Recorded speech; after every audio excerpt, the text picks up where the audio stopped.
15 नवंबर देव दिवाली के दिन करें ये 3 महा उपाय, होगी हर मनोकामना पूर्ण। नमस्कार दोस्तों, स्वागत है आपका अपने चैनल वास्तु टिप्स 33 में। आज हम आपको महालक्ष्मी जी के पृथ्वी पर आगमन की एक अद्भुत और रहस्यमयी कथा सुनाने जा रही हूँ। यह कथा न केवल धार्मिक दृष्टिकोण से महत्वपूर्ण है, बल्कि इसमें छिपे जीवन के गहरे सत्य हमें समझने के लिए प्रेरित करने वाले तत्व भी हैं। तो बिना देर किए आए इस रोचक कथा का आनंद लें और जाने कि कैसे माता लक्ष्मी ने एक साधारण गरीब वृद्धा के घर में आश्रय लिया और कैसे उस वृद्धा की विनम्रता ने उसे महान फल प्राप्त कराया। एक बार की बात है, भगवान नारायण ने माता लक्ष्मी से कहा कि तुम्हें अश्विनी के रूप में पृथ्वी पर जन्म लेना पड़ेगा। माता लक्ष्मी ने इस बात पर भगवान को नमन किया और क्षमा याचना की, लेकिन भगवान ने यह सुनिश्चित किया कि तुम्हें मृत्युलोक में जाना ही होगा। भगवान ने कहा, आज का दिन तुम्हारा पृथ्वी पर जाने का है और कल तुम्हें अश्विनी के रूप में जन्म लेना ही होगा। भगवान की आज्ञा को स्वीकार करते हुए लक्ष्मी जी स्वर्ग से पृथ्वी पर आ गईं। माता लक्ष्मी जब पृथ्वी पर उतरी तब अमावस्या की रात्रि थी। चारों ओर घोर अंधेरा था और भयंकर सन्नाटा छाया हुआ था। यह अंधकार जैसे हर चीज को अपने में समेटे हुए माता लक्ष्मी ने विचार किया कि इस घोर अंधेरे में वह कहाँ जाएंगी।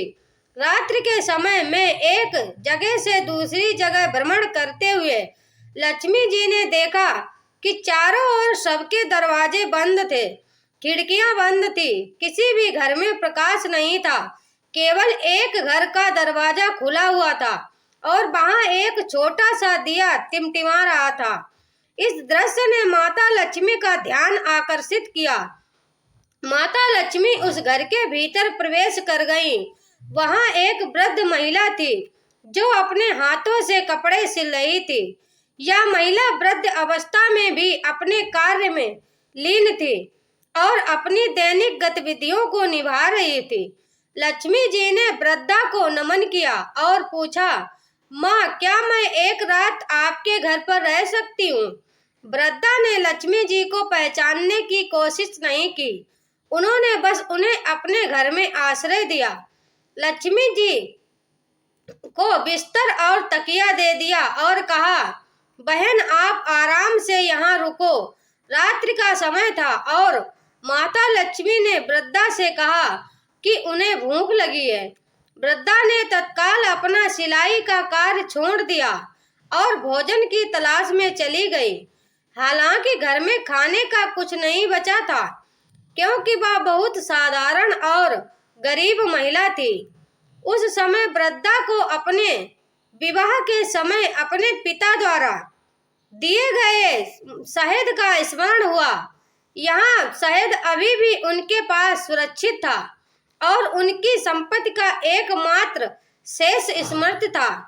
वृद्धा ने सीकर से अपने पुराने डिब्बे में से शहद निकाला और माता लक्ष्मी को अर्पित किया।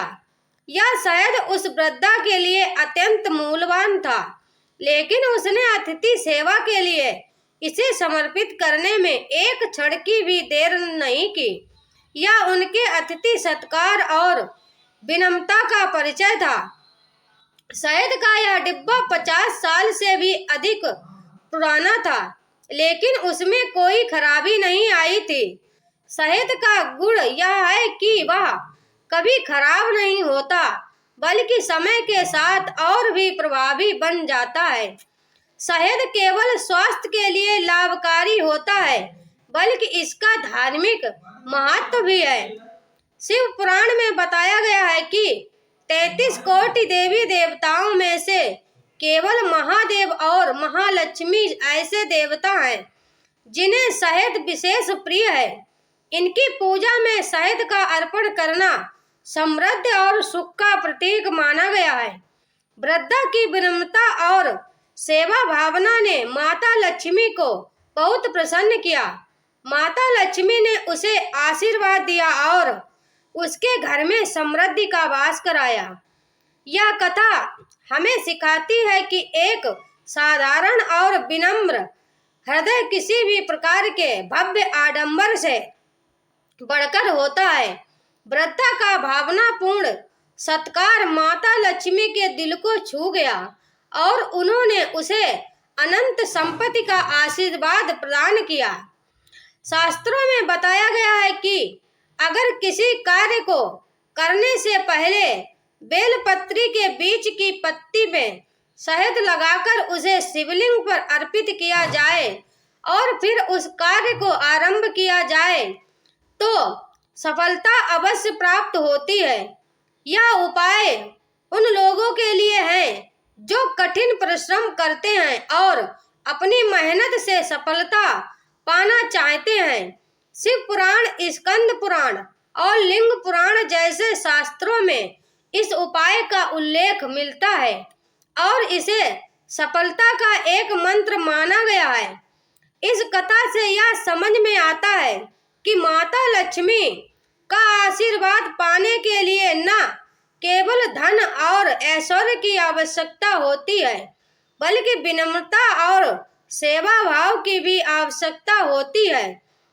लक्ष्मी जी का आशीर्वाद पाने के लिए हृदय से की गई भक्ति और अतिथि सत्कार का महत्व बहुत बड़ा है। जिनके मन में दूसरों के प्रति सेवा और आदर का भाव होता है, माता लक्ष्मी स्वयं उनके घर में वास करती हैं। शास्त्रों में बताया गया है कि अगर किसी कार्य में सफलता प्राप्त करनी है तो शहद का प्रयोग किया जा सकता है। शिव पुराण के अनुसार दीपावली या देव दीपावली के दिन पान के पत्ते पर शहद की कुछ बिंदी लगाकर लक्ष्मी जी को अर्पण करना और शहद का प्रयोग महालक्ष्मी और महादेव दोनों को अत्यंत प्रिय है। इसके माध्यम से घर में सुख समृद्धि का वास होता है। शास्त्रों के अनुसार जो व्यक्ति शहद जैसी मीठी वाणी का प्रयोग करता है वह समाज में मान सम्मान प्राप्त करता है। जिस प्रकार शहद कभी खराब नहीं होता, उसी प्रकार मीठी वाणी भी हमारे रिश्तों को मधुर बनाती है और हमारे जीवन में सफलता लाती है। महादेव और महालक्ष्मी जैसे दिव्य देवताओं को शहद प्रिय है और इसका प्रयोग न केवल धार्मिक बल्कि व्यक्तिगत विकास में भी सहायक होता है। अगर आपके जीवन में कष्ट और आर्थिक समस्याएं हैं तो आए आप दीपावली या दीपावली के दिन पान के पत्ते पर शहद की कुछ बूंदें लगाकर लक्ष्मी जी को अर्पित करें। इसके साथ ही शिवलिंग पर मधु अर्पण करें। यह उपाय न केवल धार्मिक दृष्टिकोण से महत्वपूर्ण है बल्कि इससे हमारे आपके जीवन में नई ऊर्जा और सकारात्मकता का संचार होता है। कई बार हम कठिन परिस्थितियों में होते हैं और हमारे सभी प्रयास असफल होते हैं। ऐसे में यह उपाय आपकी मेहनत को फलीभूत कर सकता है और लक्ष्मी जी की कृपा प्राप्त करवा सकता है। महालक्ष्मी और महादेव के प्रति शहद अर्पण की इस कथा से यह सिद्ध होता है कि विनम्रता और सेवा का भाव हमेशा सुख समृद्धि का मार्ग प्रशस्त करता है।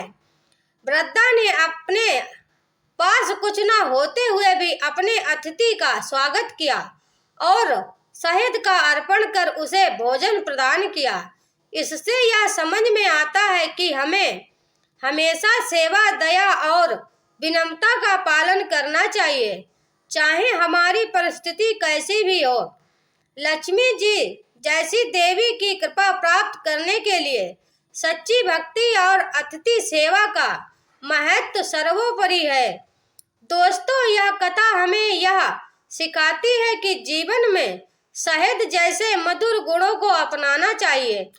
जिनके पास विनम्रता और सेवा का भाव होता है माता लक्ष्मी स्वयं उनके घर में वास करती हैं और उनकी सभी इच्छाएं पूर्ण करती हैं। तो दोस्तों, आपका धन्यवाद हमारे साथ बने रहने के लिए। आपका दिन शुभ हो। राधे राधे।